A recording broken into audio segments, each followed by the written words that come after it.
Hello, hello, hello, hello. I believe you're able to see me and you're able to watch me. I think so. I'm audible to you. If not, let me know in the chat box.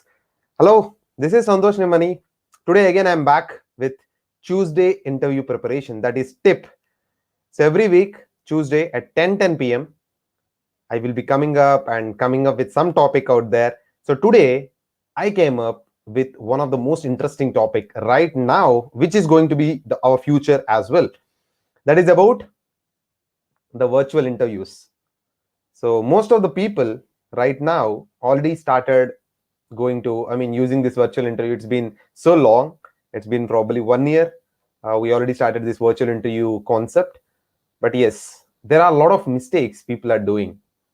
So first time, it will be even more weird when you are attending a virtual interview.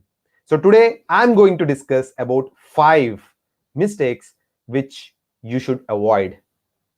Okay, so before going into it, again, as I told you, this is every Tuesday 10:10. I will be exclusively live on YouTube and LinkedIn only. So yes, let us go into our topic.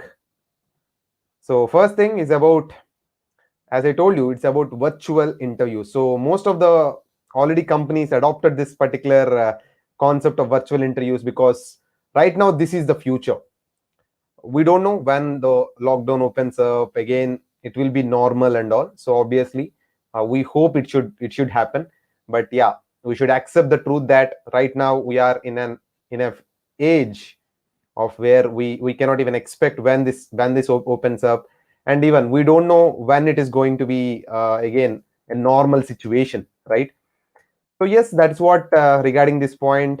And we will be talking about this is the third episode of our Tuesday interview tip. So again, I'm repeating the point of what is the topic which we are talking about. That is 5 common mistakes most of the people do when they are going for a virtual interview. So first of all, the first common mistake most of the people do is about the tech check. So setup means while you are going for an interview, most of the people will not do a tech check. It means that whether your technology which you are using, it can be your earphones, it can be your mic if you have any, or if you are having your laptop, how it works. So there are a lot of things when you are going for a virtual interview. But if you are going for if it is an face-to-face interview, that's a different scenario. But here, how your laptop is and what earphones you are using, there are a lot of things which you have to take care, right? Even there are a lot, as I told you, I will be talking about the other things as well. The first thing is about the tech, that is the technology. So yeah, have this tech check at least one day prior, and have a mock interview with your friends. Or if you don't know how to use it, ask them to explain. So most of the people don't know how to use Zoom. Most of the people, means maybe there's the first time for them, or maybe they have some issues. So yeah, please do avoid this mistake. So do a tech check at least 24 hours prior, or at least 12 hours, or when if you have an interview in the evening, you can do it in the morning. Or if you have an interview in the morning, just do it before night somewhere. So ask your friend to join and check your mic, and make your laptop charge. There are a lot of things, so think about according to your particular gadgets which you are using. Okay, that is the first important thing. That is about, don't neglect a tech check before an interview. Okay, so that is the one. Next, what is the next thing? Most of the people actually choose a noisy place. So yes, this is also one of the biggest mistake. Lot of people actually do it. It actually look weird when you are choosing any odd place, noisy place, and your background is not so good. I'm not talking about having a so fancy background and all, but at least have a background which actually resonates, or it look little professional. So for example, you can choose a wardrobe like this, or you can sit on a sofa in your hall somewhere. So most of the cases, what happens is our rooms will be messy. Obviously, homes are not, will not, we may or may not be, but we may not be having a good background. So think about having a background which is wardrobe, which is a plain wall, something like that. So actually it looks little better and little professional as well. At least I'm not talking about having a good background. Don't use virtual backgrounds as well. These days virtual backgrounds are going to be and most of the people are actually getting habituated to using the virtual backgrounds, but don't use if you until unless your camera is good. Okay, this is one of the, anyhow, in this point only it comes up, that's about the background. So don't use virtual backgrounds if your camera setup, if you have a normal webcam or a mobile cam and all. Because what happens is, if you are using this virtual backgrounds, so if you are moving your hands and all, that actually looks weird. So think about having a good background. Good means, I mean to say, it can be a plain wall, it can be a plain wardrobe, anything it can be. Or if you have a bookshelf back in the back, it will be even more good. So anything like that, it should look at least little, I mean, good. Not so professional, it's, if you, even though it is looking good also, fine. And one more thing, no distractions. Like for example, most of the colors and all, avoid that kind of backgrounds as well. Even though it is looking good, but don't have much colors in the background, so that it can distract your particular people. I mean, you are not more, for example, right, for me, I have a handle over here for my wardrobe, so that is fine according to me. Or maybe it may distract you because it has some shine and all. So yeah, probably that also matters sometimes. But you have a plain wardrobe or plain wall, then actually which will not distract people who are actually asking you. Okay, that is the second one.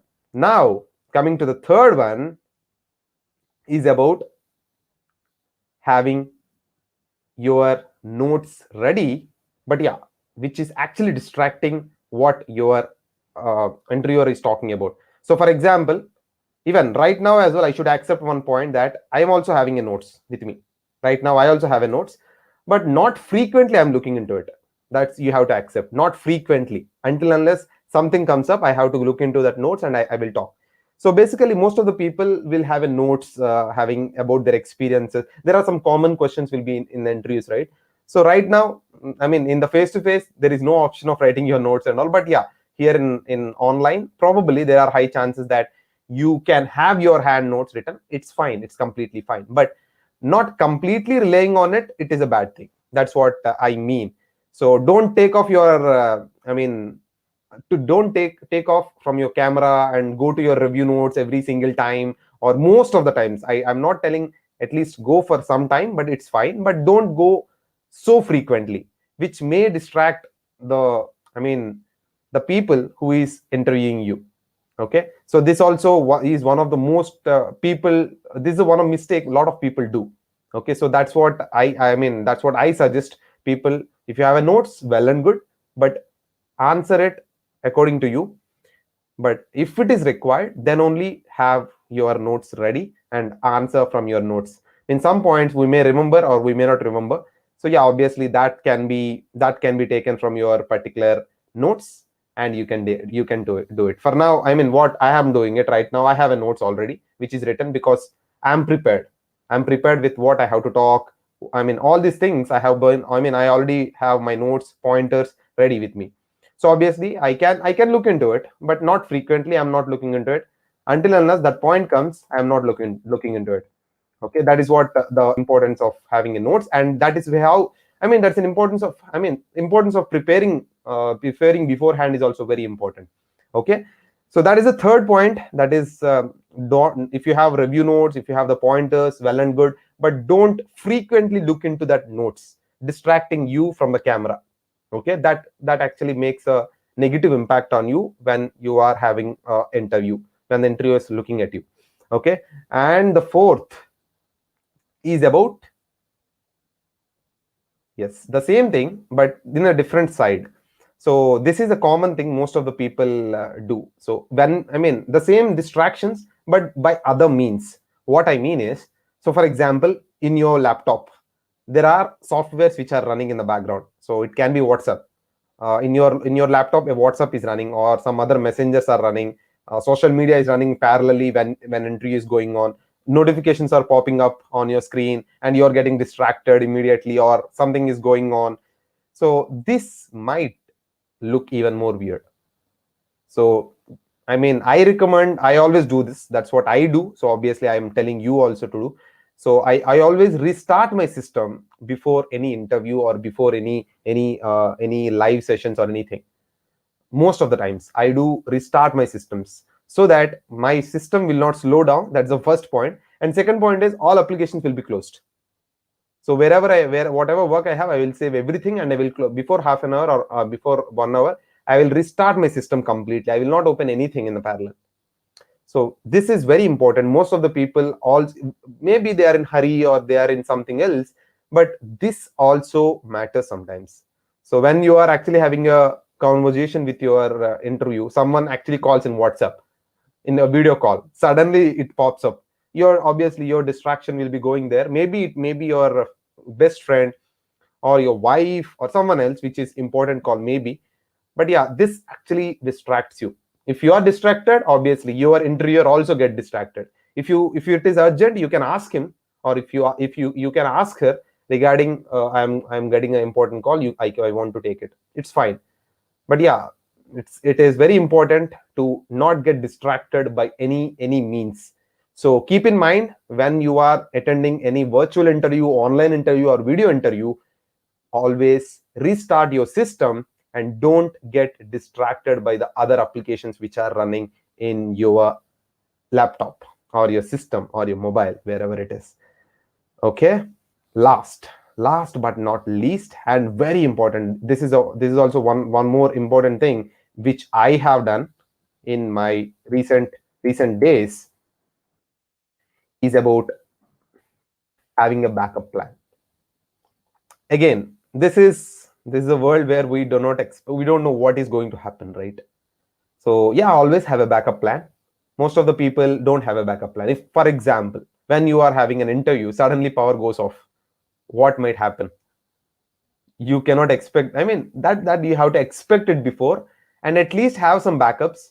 It can be a mobile data. I don't rely on mobile data, even that will be not that will not be having a good speed according to me. So what I do is I do my I mean, I will be having my own dongle beside me somewhere, or I already have my backup as my generator, inverter, whatever. So if you don't have that, it's fine. But yeah, have at least a good internet connection as a backup.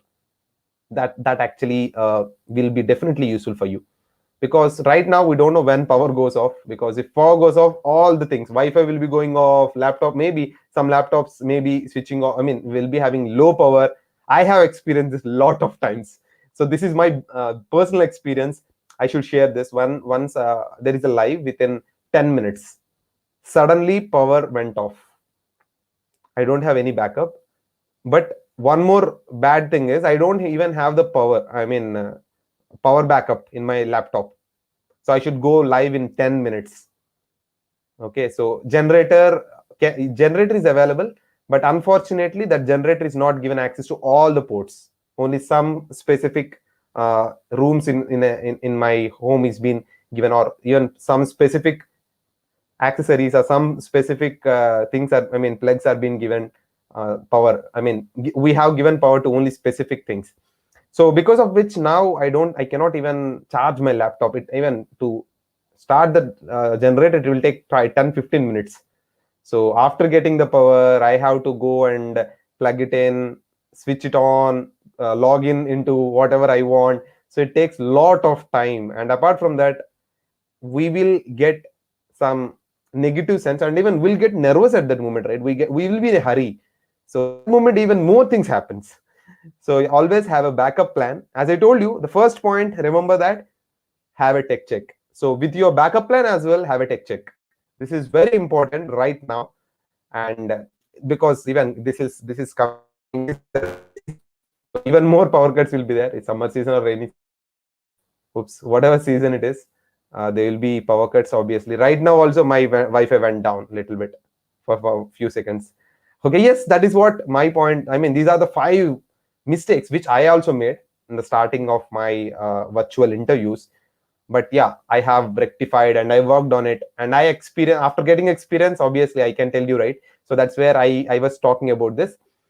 So yeah, these are the 5 common mistakes most of the people do, and it happen when you are going for a virtual interview.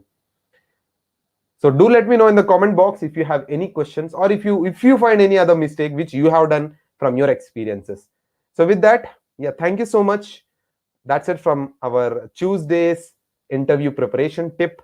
We'll be coming up in the next episode with one more interesting topic, and I'm here to help you with the interview preparation every Tuesday. Whatever from my experiences, from my mistakes, from my failures, I definitely can help you out with what can be done the best. So with that, thank you so much once again. We'll meet you in the next episode of Tuesday interview preparation tip. Till then, have a nice week.